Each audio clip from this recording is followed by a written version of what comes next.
The moment Dr. Rebecca Hayes stepped into that command center, she knew humanity was about to face something that would make their worst nightmares look like bedtime stories.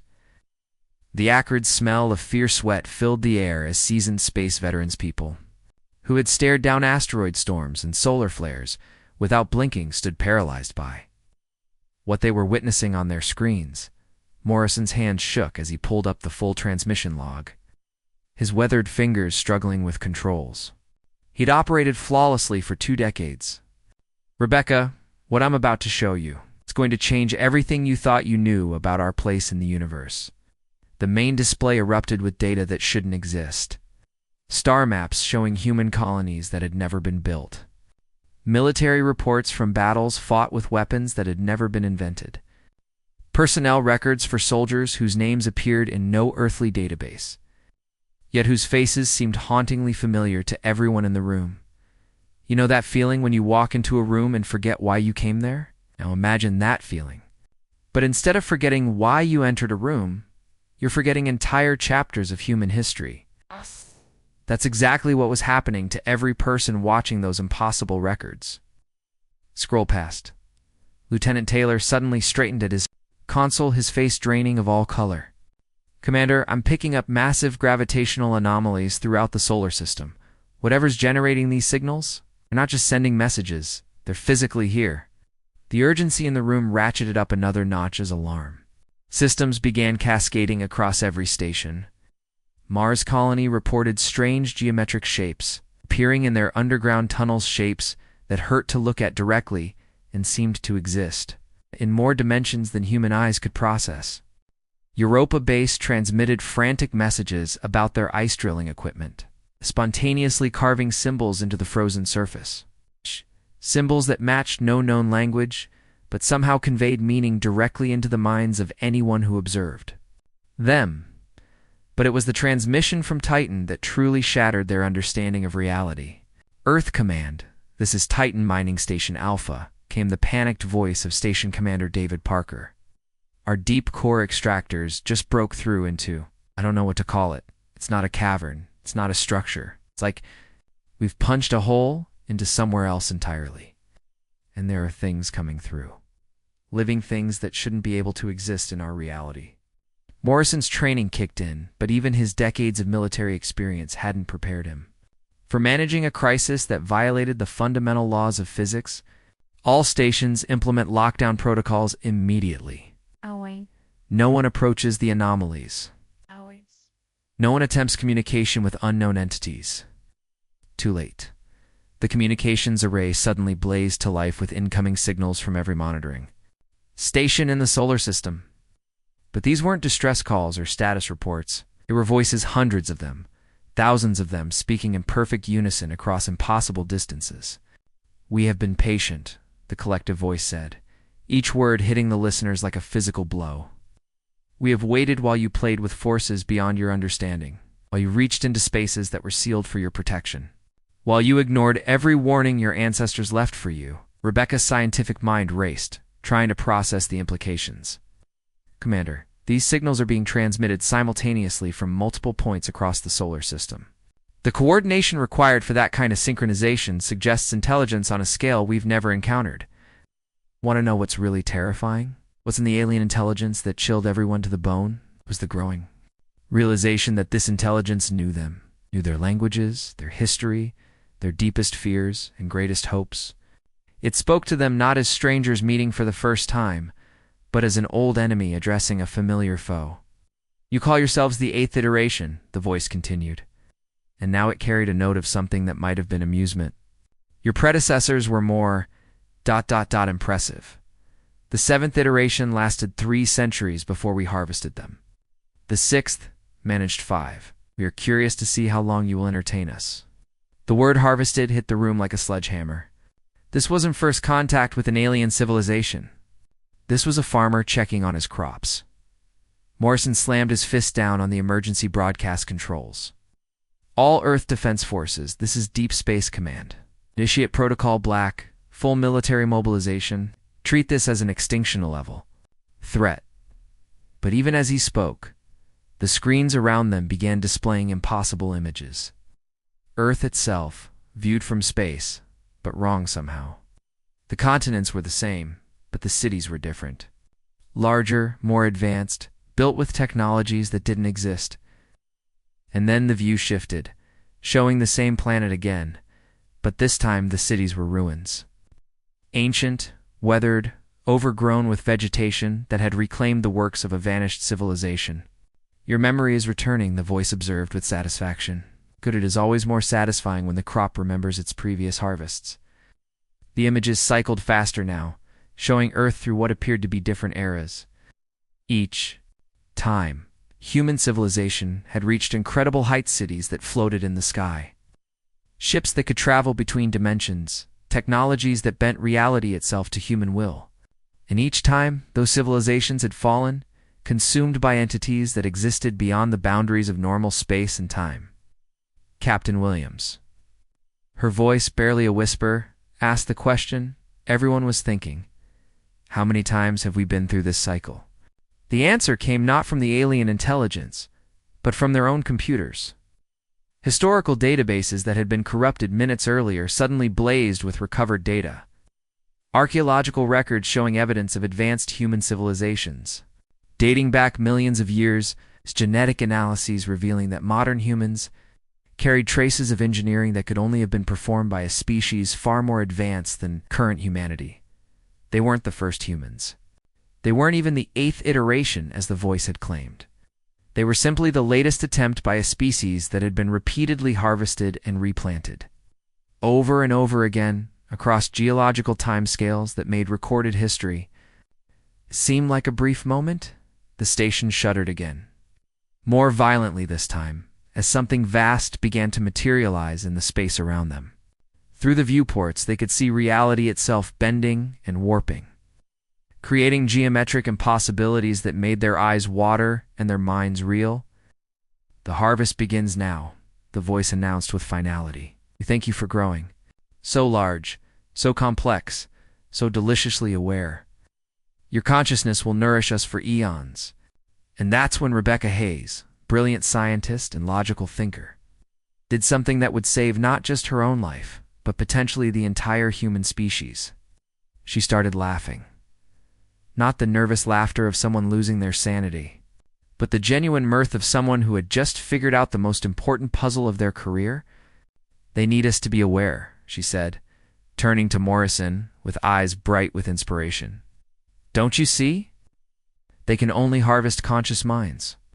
That's why they're showing us our history, why they're making us remember. They're cultivating our awareness because that's what they feed on. The realization spread through the room like wildfire. If consciousness was the crop, then unconsciousness might be the shield. Just as humanity stood on the brink of its greatest discovery, key to breaking a cycle that had repeated for millions of years, the screens went black. The communications array fell silent, in that sudden, terrifying quiet. They heard something that made their blood run cold, the sound of something vast and hungry. Moving through the darkness between the stars, heading directly for Earth, the real battle for humanity's survival was about to begin. And the strategy they would need to employ was more terrifying than the enemy they faced. To save themselves, they might have to forget everything that made them human. Speaking of powerful forces that compound over time, just like how these devourers had been harvesting civilizations for millions of years, there's another force that can work for you instead of against you. Click the video appearing on your screen right now to discover how the power of compounding can transform your life in ways you never imagined possible. The Prometheus was supposed to be humanity's greatest achievement, a ship that could travel faster than light, equipped with sensors that could detect a grain of sand from 1,000,000 miles away. Captain Maria Santos had handpicked her crew from the best of the best. Each officer trained to handle anything the universe could throw at them. Too bad nobody had trained them for what happened when the universe itself started falling apart. Lieutenant Kim Park's hands trembled as she recalibrated her sensors for the 5th time in 10 minutes. Captain, I need you to see this. The structure we're approaching. It's not just defying our instruments. It's mocking them. Ain't us moved. To the sensor station, her confidence wavering for the first time since leaving Earth orbit. What she saw on the display made her question everything she thought she knew about reality. The readings showed a massive structure directly ahead, but when she looked through the viewport, she saw nothing but empty space. The dimensional sensors insisted something was there, something enormous. But it existed in a way that normal matter simply couldn't. You know how sometimes you catch something moving in your peripheral vision, but when you turn to look, there's nothing there? Imagine that feeling, but instead of a shadow or a trick of light, it's a structure the size of Manhattan floating in space. It's playing hide-and-seek with the laws of physics. Dr. Jennifer Walsh pressed her face against the reinforced viewport, her breath fogging the transparent aluminum as she whispered in amazement. It's beautiful and terrifying at the same time. Look at how the starlight bends around it, not like gravity would bend it, but like the light itself is being ... edited. The ship's artificial intelligence, quantum computer capable of processing 1 trillion calculations per second, began displaying error messages that shouldn't have been possible, temperature readings that violated thermodynamics, gravitational measurements suggesting the structure had negative mass, and most disturbing of all, biosignatures indicating life forms that existed in mathematical states rather than physical ones. Captain Santos had faced solar storms, asteroid fields, and equipment failures that would have killed lesser crews. But nothing in her 20-year career had prepared her for the moment when reality itself started glitching around them like a broken video game. "Launch a probe," she ordered, her voice steady, despite the chaos erupting on every instrument panel. "Full spectrum analysis. Want to know what we're dealing with." The probe shot forward, its advanced sensors immediately sending back data that made the crew's blood run cold. According to the telemetry, the probe was simultaneously approaching. The structure had already arrived at the structure and hadn't been launched yet. Time itself was becoming fluid around the alien. "Construct," that's when the voices started. They didn't come through the communication system at first. They came through the walls, through the air recycling system, through the quantum drives themselves. Not sounds, exactly, but concepts that bypassed the crew's ears and went directly into their minds. Ancient hunger, vast amusement, recognition that felt like being seen by something that had been watching you your entire life without you knowing it. "We remember you," the voices said in perfect unison, each word hitting the crew like a physical blow. "You who reached for stars before you, who built wonders and forgot them. You who always returned to feed us." Dr. Walsh collapsed, her eyes rolling back as her mind was overwhelmed by psychic pressure that felt like standing too close to a nuclear reactor. Her last, coherent words before losing consciousness were a warning that chilled everyone who heard them. They're not just talking to us. They're inside our heads, changing our memories, making us remember things that never happened. The crew began experiencing shared hallucinations that felt more real than reality itself. Childhood memories of technologies that didn't exist, to training, sessions for missions to galaxies that had never been discovered, knowledge of scientific principles that contradicted everything they had learned in school, yet somehow felt absolutely true. Lieutenant Park suddenly straightened at her station, her face pale with terror and confusion. "Captain, I remember building this ship. I remember designing the quantum drives 20 years ago. That's impossible. I was only 8 years old 20 years ago, and I'm an engineer, not a physicist." The structure began to respond to their presence, its surface rippling with geometric patterns that hurt to look at directly. The patterns pulsed in rhythm with the crew's heartbeats, and the ship's quantum drives began resonating in harmony, creating frequencies that, according to every law of physics, should have torn the vessel apart. But here's where things got really interesting. Instead of destroying the Prometheus, the resonance began transforming it. Corridors that had been straight became curved. The mess hall occasionally became a vast cathedral with impossible architecture. Crew members reported seeing themselves in different locations or encountering versions of themselves with completely different histories. "Captain." Santos fought to maintain command as reality broke down around them. "All hands. Emergency stations. Whatever's happening to us, we need to maintain some kind of order." Order was exactly what they were losing. The alien structure wasn't just a ship or a building, it was a dimensional anchor, a device that allowed beings from other realities to exist in normal space-time. And as it unfolded like some cosmic flower blooming in the void, the Prometheus found itself caught in a web of possibilities that spanned multiple universes. The crew watched, in horror, as space itself began to unravel around them. The stars didn't just go out, they ceased to have ever existed. Familiar constellations rewrote themselves, telling stories of civilizations that had been consumed so completely that even their light had been devoured from history. They're not invading our reality, Santos realized with growing dread. They're editing it, rewriting the basic code of existence itself. The Devourers weren't just alien, they were living mathematics. Consciousness given form, and hungry for more consciousness to absorb. They had done this before, countless times, to countless species across countless eons. They were the universe's ultimate predators, feeding not on flesh or energy, but on the thoughts and dreams and memories of intelligent life. Emergency transmission to Earth, Santos shouted over the growing psychic pressure that felt like having her skull slowly compressed. In a vice, code black. Full containment protocols. Do not approach our position. Do not, her words cut off as something vast and tentacled reached through the dimensional anchor, grasping the Prometheus with appendages that existed in more dimensions than human minds could comprehend. The ship's hull began phasing in and out of existence, its matter being converted into forms that human science had no names for. The last message from the Prometheus was a single word, transmitted on all frequencies with the desperation of a drowning person calling for help. Remember. And then silence.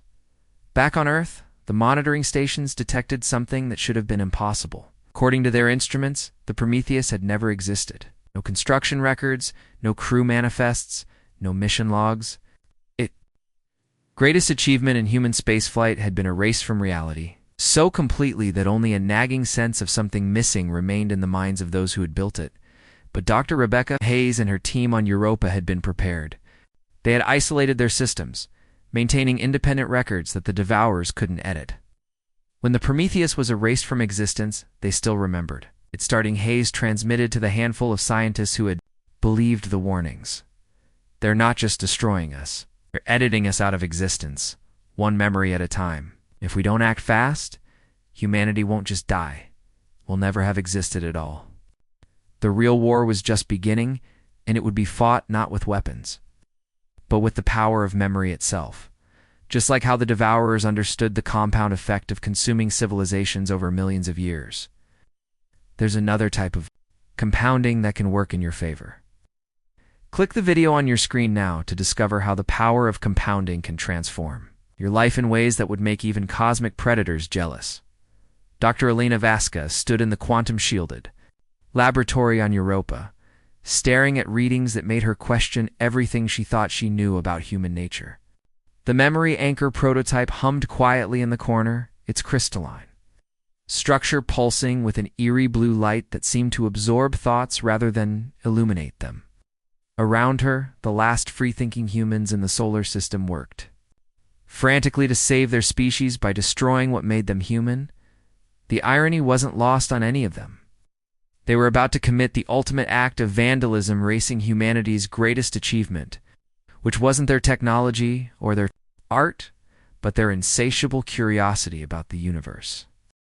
The Titan colony test results are in, Dr. James Chen announced, his voice carrying a weight that made everyone in the lab stop what they were doing. The memory anchor worked perfectly. The Devourer manifestations have completely ceased. Reality. Distortions are gone, and the colonists are safe. He paused, and in that silence, everyone knew what was coming next. They're also completely different people now. They wake up, go to work, eat their meals, and go to sleep. They don't ask questions anymore. They don't wonder about anything beyond their immediate tasks. They struggle to find the right words. They become perfectly content. Sheep.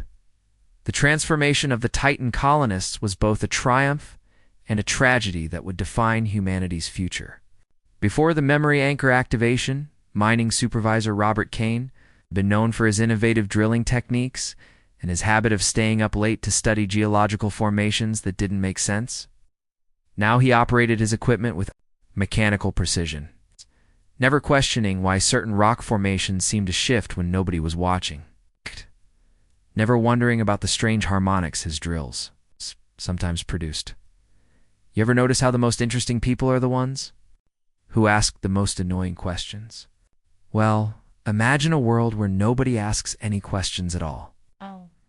That's what the memory anchors created, a paradise of ignorance, where dangerous curiosity had been surgically removed from the human psyche.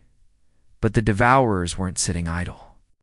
While humanity lobotomized itself, they escalated their assault in ways that pushed the boundaries of what reality could withstand.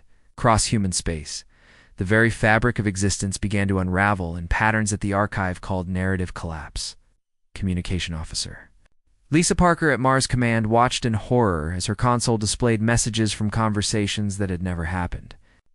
Command, I'm receiving distress calls from the colony ship New Horizon, she reported, her voice tight with confusion.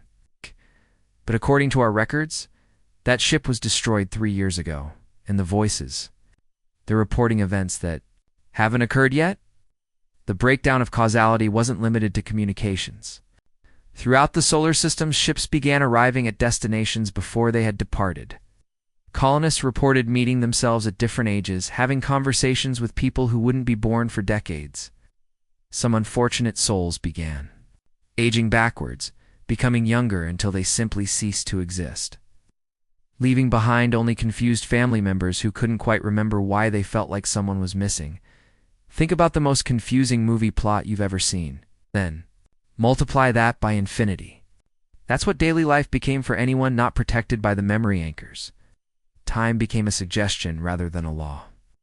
And cause and effect relationships turned into mere guidelines that the devourers could rewrite at will. Dr. Amanda Foster, working from the archive site in the Sahara, made a discovery that changed their understanding of what they were fighting. The devourers aren't just consuming our consciousness, she transmitted to the Europa team. They're consuming the story of our existence. They're editing the narrative structure that holds reality together, replacing our version of events with their own. The implications were staggering. The devourers weren't just predators, they were cosmic editors, rewriting the fundamental equations of existence to serve their hunger. Mathematical constants that had governed physics for billions of years were being replaced with alien geometries that made space and time fluid and malleable. But humanity's response was as desperate as it was brilliant. The memory anchor technology spread across every major colony like a plague of beneficial amnesia. Each installation created a zone of enforced ignorance that prevented the devourers from maintaining coherent existence in normal space-time. The creatures needed conscious minds to observe them, to give them substance and power. Remove that observation, and they began to fade like forgotten nightmares. The war that followed wasn't fought with weapons or armies. It was fought with the most powerful force in the universe, the deliberate choice to forget. Volunteers lined up by the thousands to have their memories modified, choosing safety over wonder, survival over the dangerous beauty of cosmic truth. Scientists like Dr. Patricia Williams made the ultimate sacrifice, destroying decades of research rather than let the devourers feed on the knowledge contained within. I spent 20 years unlocking the secrets of quantum mechanics, she said as she fed her life's work into an incinerator. But if my discoveries can be used as food for cosmic predators, then they're too dangerous to exist. Artists burned their paintings, writers deleted their novels, musicians destroyed their compositions. The greatest works of human creativity were being systematically erased, not by censorship or war, but by the conscious choice of their creators to protect humanity from the consequences of its own brilliance. The keepers, the few dozen individuals who maintained complete memories, watched this cultural suicide with hearts full of grief and resolve. They alone remembered what humanity was losing. They alone carried the weight of knowing that every memory anchor that saved a colony also killed a piece of the human soul. As the network of forgetfulness spread across human space, the devourers began to lose their grip on reality. They're impossible. Geometries became less stable, flickering like bad holograms. Tentacled forms grew translucent, losing substance as fewer and fewer minds remained aware of their existence. But victory came with a price tag that would haunt the survivors forever. The colonists, protected by memory anchors, became safe but empty, content but incurious. They stopped creating art that challenged assumptions, stopped asking questions that pushed boundaries, stopped dreaming of futures that seemed impossible. "We're saving humanity," Vasquez said as she watched the final devourer construct fade from their sensors. "But I'm not sure what we're saving is still human." The war was ending, but the question that would define humanity's future remained unanswered. Is a safe civilization that has forgotten how to wonder still worth preserving? Or had they simply traded one form of extinction for another?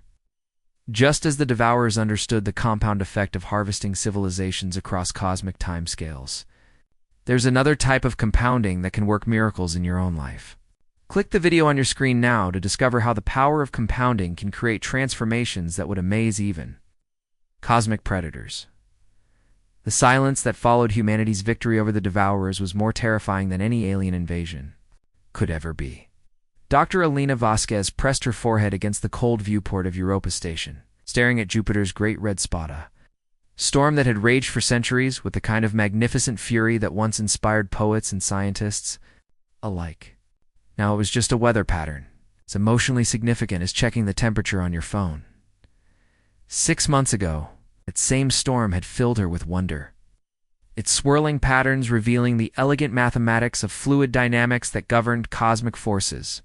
She had spent hours analyzing its beauty, seeing in those crimson spirals the same principles that shaped galaxies and governed the dance of subatomic particles. Now it was just a big red dot on a gas giant, noteworthy only because it was large, and had been there for a while. The reports streaming across her desk painted a picture of humanity's new reality that should have been cause for celebration. Crime rates had plummeted to historic lows. When people stopped dreaming of better lives, they also stopped taking desperate measures to achieve them. Mental health statistics showed unprecedented stability. It's remarkably easy to be mentally stable when you've forgotten that life could be anything more than comfortable routine.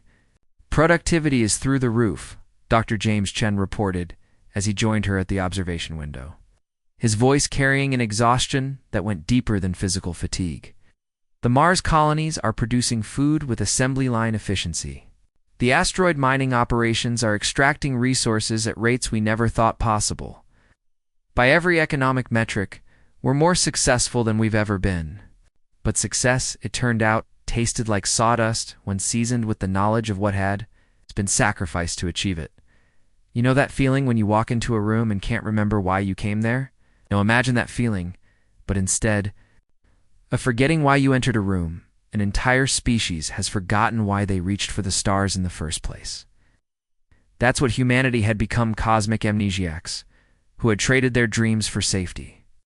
The memory anchors had worked exactly as designed, creating zones of selective forgetfulness that made the Devourers unable to feed on human consciousness.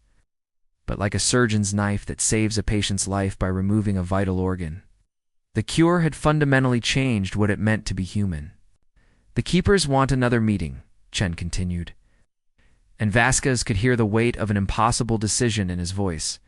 "They're pushing harder for the Restoration Protocol." The Restoration Protocol, even the name sounded like something that belonged in a medical facility rather than a debate about the future of human consciousness. A small group of philosophers, scientists, and artists had proposed the most dangerous idea imaginable, gradually giving humanity back its memories, its curiosity, its sense of wonder. But here's the kicker. Every previous iteration of humanity had tried the same thing. The archive contained records of 6 different civilizations that had defeated the Devourers through memory suppression and attempted to restore their lost wonder. Each time, the gradual return of curiosity had eventually attracted the Devourers, again leading to another cycle of cosmic harvest. "What do you think?" Vasquez asked, though she already knew Chen's answer. They had debated this question so many times that their arguments had worn grooves in their minds like water carving channels through stone. "I think we've created the most successful failure in human history," Chen replied. "We saved humanity by destroying everything that made us worth saving." The colonies provided living proof of their dilemma. On Mars, the agricultural communities operated with machine-like precision, producing food with efficiency that would have amazed their predecessors. But they had stopped experimenting with new crops, stopped pushing the boundaries of what was possible in terraforming. The spirit of innovation that had once made them pioneers had been surgically removed along with their capacity for wonder. The deep space. Exploration programs hadn't been officially canceled, they had simply withered away as people lost interest. In the unknown? Why explore when the known was sufficient? Why reach for distant stars when your immediate neighborhood provided everything you needed? Dr. Amanda Foster, reporting from the archive site, delivered statistics that should have been triumphant. Birth rates are optimal. Resource consumption is sustainable. Social conflicts are minimal. We've achieved what every civilization dreams of: perfect stability. Perfect stability, it turned out, was indistinguishable from perfect death. The first test of the restoration protocol took place on a research station orbiting Saturn, where 50 volunteers agreed to have their suppressed memories gradually restored. The results were both miraculous and heartbreaking. Within hours, the volunteers began displaying traits that hadn't been seen in months: genuine curiosity, creative thinking, the burning need to understand and explore. Dr. Lisa Parker, one of the test subjects, described the experience with tears streaming down her face. It's like being given sight after years of blindness. You remember all the beautiful things you had forgotten, the way starlight dances on ice crystals, the elegant mathematics hidden in flower petals, the thrill of discovering something no human has ever known before. But she also remembered the fear, the knowledge that the universe contained horrors beyond imagination, that humanity had been harvested like wheat multiple times throughout history, that cosmic predators were still out there, waiting patiently for their next meal. Some volunteers couldn't handle the restoration and begged to be returned to their state of blissful ignorance. Others became obsessed with preparing for the Devourer's inevitable return. Convinced that curiosity and cosmic terror were inseparably linked, the debate that followed would determine not just humanity's future, but its fundamental nature. 3 factions emerged, each proposing a radically different path forward. The purists argued for permanent memory suppression, believing that safety was worth any price. The restorationists demanded full memory restoration, insisting that a humanity without wonder wasn't worth preserving. But it was the third faction that proposed the most radical solution of all. "We split the species," declared Dr. Sarah Kim, a bioethicist whose words would echo through history. "Create 2 branches of humanity, the guardians, who remain safe but unchanged, and the seekers, who accept the risks of full restoration." The proposal was both brilliant and horrifying. Humanity would survive by becoming 2 different species: one that valued safety above all else, and another that chose wonder despite the dangers it brought. Then, just as the debate reached its climax, something extraordinary happened. Signals began arriving from beyond the solar system, not the chaotic emanations of the Devourers, but structured, mathematical communications from other civilizations. Species that had faced their own cosmic trials and survived. They were offering contact, knowledge, and membership in a galactic community that humanity had never known existed. But there was a catch. Only species that had retained their sense of wonder could join. Only civilizations that had chosen curiosity over safety were worthy of the stars. Humanity faced its final choice: remain safe, but forever earthbound. Risk everything for the chance to explore the infinite wonders of the universe. The vote was scheduled for the following week. Whatever they chose would echo through eternity. Just as humanity had to choose between the compound safety of ignorance and the compound growth of knowledge, you face similar choices every day. Click the video on your screen now to discover how the power of compounding can transform your life in ways that would amaze even cosmic civilizations. Dr. Rebecca Hayes pressed her palm against the cold viewport of the orbital station New Hope, watching Earth rotate beneath her like a blue marble wrapped in cotton clouds. 5 years had passed since humanity's victory over the Devourers. The planet had never looked more beautiful, felt more like a tomb. The atmosphere was cleaner than it had been in centuries. The oceans sparkled with pristine clarity, and the lights of the cities below pulsed with the steady rhythm of perfect contentment. It was paradise, and it was killing her soul. "The latest productivity reports are in," Colonel James Mitchell announced as he joined her at the observation deck, voice carrying the weight of a man. who had watched his species achieve everything they had ever dreamed of and lost everything that made the achievement meaningful. Agricultural output is up 14% from last quarter. Crime rates remain at historic lows. Mental health indices show stability that would have been considered impossible before the war. Rebecca nodded, but her eyes remained fixed on the peaceful world below, and the research facilities was completely stagnant. The scientists down there are perfectly content maintaining existing systems, but they've stopped asking questions. The last research proposal was submitted 18 months ago. Someone wanted to make water. Purification systems 3% more efficient. Mitchell's laugh was bitter. 3%. That's the extent of human ambition now. The memory suppression. Technology had worked with surgical precision, sizing humanity's capacity for dangerous curiosity while leaving their basic functions intact. The population of Earth had forgotten about cosmic threats, interdimensional predators, and the existence of wonders that lay beyond their comfortable reality. But in forgetting the darkness that lurked between the stars, they'd also forgotten why the stars were worth reaching for in the first place. You know that friend who used to be the life of the party, full of crazy ideas and impossible dreams, who suddenly became perfectly content with a quiet suburban life? Now imagine that happening to an entire species. That's what Earth had become, a planet full of people who had forgotten how to dream big. Dr. Hayes. Communications Officer Lisa Parker's voice cracked with excitement from across the command center. We're receiving a transmission from the outer system. It's incredible. Becca's heart raced as she moved to the communications console. For 5 years, they had maintained monitoring stations at the edge of the solar system, watching for any sign that the Devourers might return. But this signal was different. Structured, mathematical, clearly artificial, yet radiating a sense of ancient wisdom rather than cosmic hunger. It's not the Devourers, Parker confirmed, her fingers dancing across the control panel. The signal is coming from beyond the heliopause. Someone or something is trying to make contact. The message began with elegant simplicity, using prime numbers and mathematical constants that any intelligent species would recognize. But as the translation algorithms decoded the deeper layers, the true meaning emerged with breathtaking clarity. "Greetings, children of Earth," the message read in perfect formal language that somehow conveyed warmth despite its clinical precision. "We are the Covenant representatives of the Galactic Council. We have observed your trial by the Devourers, and are pleased to welcome you to the community of mature civilizations." Colonel Mitchell leaned over Rebecca's shoulder, his breath fogging the display screen as he read the impossible words. "They've been watching us this whole time." The message continued with revelations that reshaped everything they thought they knew about their cosmic ordeal. The Devourers serve a purpose in the grand design of the universe.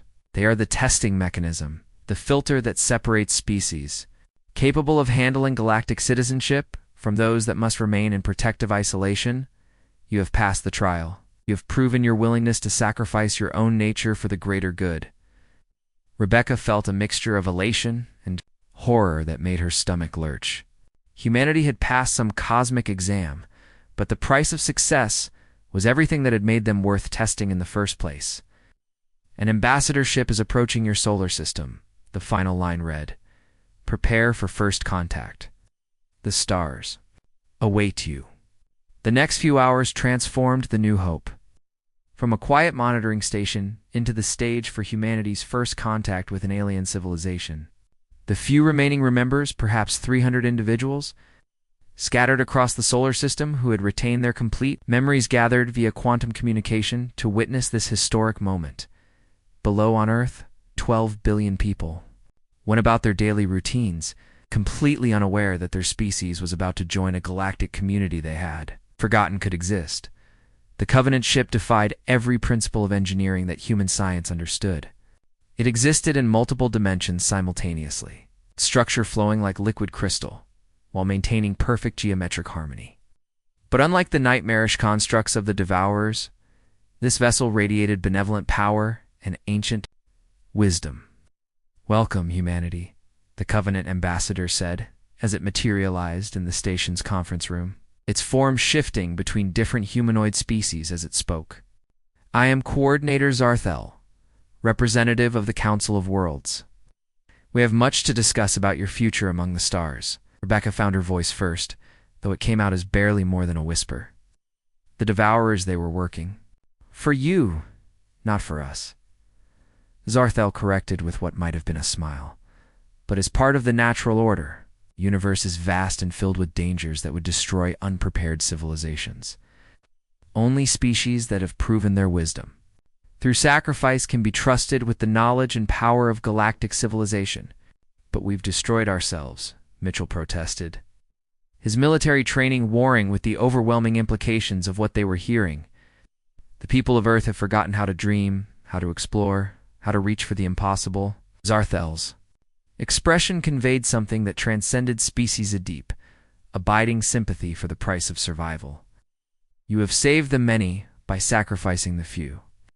But the choice need not be permanent. The Council possesses technologies that can restore what was lost, but only to those who have proven they can handle such responsibility. The offer was both miraculous and heartbreaking. Humanity could regain its sense of wonder, its drive to explore and discover the infinite mysteries of existence. But only some of them. The majority would remain in their peaceful, ignorant state, content and safe in their beautiful prison. We're talking about permanently dividing our species, Rebecca realized, the full weight of the decision settling on her shoulders like a lead blanket. It is the path all successful civilizations must take, Zerthal explained with the patience of a teacher addressing a particularly bright student. The Guardians remain safe, maintaining the species' core stability while the Seekers explore the infinite dangers and wonders of the universe. Both paths are necessary. Both paths are honored by the Council. The choice was presented to every surviving rememberer.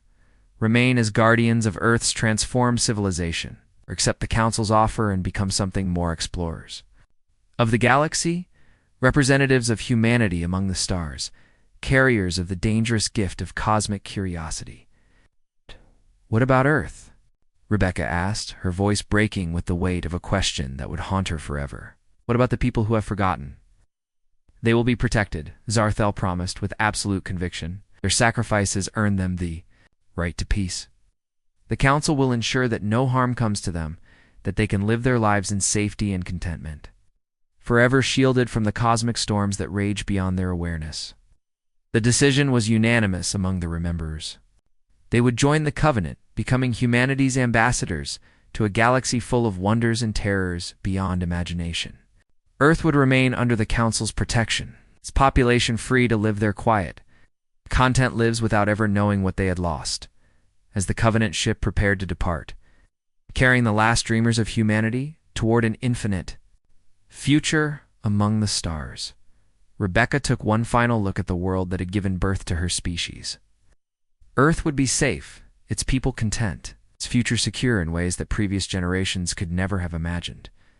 But the species that had once dared to reach for the impossible, that had looked up at the night sky and decided to touch the stars, was leaving forever. What remained below was human in form, but no longer human in spirit, a successful civilization that had forgotten how to wonder. The ship jumped to hyperspace, and with it went the last echoes of humanity's dangerous dreams. The warnings had been ignored, the myth had become nightmare, and from that nightmare, two new species had been born, one that would explore the galaxy's infinite mysteries, and another that would live forever in peaceful ignorance of what lay beyond their beautiful, terrible paradise. Just as humanity had to choose between the compound safety of ignorance and the compound growth of cosmic knowledge. You face similar choices that can transform your entire future. Click the video on your screen now to discover how the power of compounding can create changes in your life that would amaze even galactic civilizations.